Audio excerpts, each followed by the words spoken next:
दो बहनों की कहानी, नीरा और तारा। एक समय की बात है, पहाड़ियों और शहद के पेड़ों से घिरे एक रंग-बिरंगे गांव में दो बहनें रहती थीं, नीरा और तारा। नीरा बड़ी बहन शांत और दयालु थी। उसे तितलियों को रंगना और पक्षियों की आवाजें सुनना बहुत पसंद था। तारा छोटी बहन शरारती और हंसमुख थी। वो हवा की तरह दौड़ती, हर पेड़ पर चढ़ जाती और एक दिन उड़ने का सपना देखती। हालांकि दोनों एक दूसरे से बिल्कुल अलग थीं, एक चांद तो दूसरी सूरज जैसी, लेकिन उनमें बहुत गहरा प्यार था। आकाश से गिरी एक पंखुड़ी।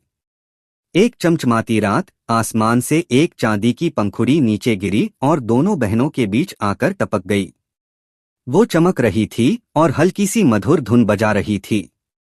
जब नीरा ने उसे छुआ तो उसे मधुर संगीत सुनाई दिया। जब तारा ने उसे पकड़ा तो उसे ऐसा महसूस हुआ जैसे हवा ने उसके पैरों को उठा लिया हो। उनकी दादी माँ ने धीरे से कहा, यह एकता की पंखुड़ी है। यह जादू तभी करती है जब दोनों साथ हों। जंगल की परेशानी। एक दिन गांव के पास का जंगल मुरझाने लगा। फूल सूख गए, चिड़ियां उड़ गईं और हर तरफ एक ठंडी खामोशी छा गई। नीरा और तारा जानती थीं कि अब उन्हें क्या करना है। उन्होंने पंखुड़ी को साथ में थामा और जंगल की ओर बढ़ गईं।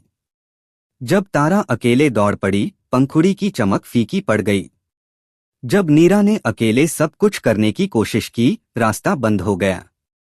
लेकिन जब उन्होंने एक दूसरे का हाथ पकड़ा और साथ साथ चलीं, पंखुड़ी तेजी से चमकने लगी। पेड़ फिर से हरे हो गए, चिड़िया लौट आईं और पूरा जंगल खिल उठा। उन्हें एक बड़ी सीख मिली। जादू तब होता है जब हम एक हो जाएं।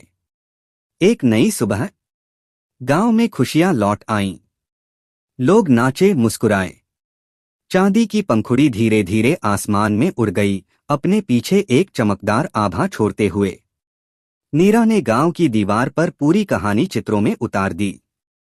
तारा हंसती हुई खेतों में उड़ती सी भागी। अब जब भी वे आपस में झगड़ती, मुस्कुराकर कहती, जब हम एक हैं तभी असली जादू शुरू होता है। कहानी की सीख, हमारी भिन्नता ही हमें खास बनाती है। लेकिन जब दिल मिलते हैं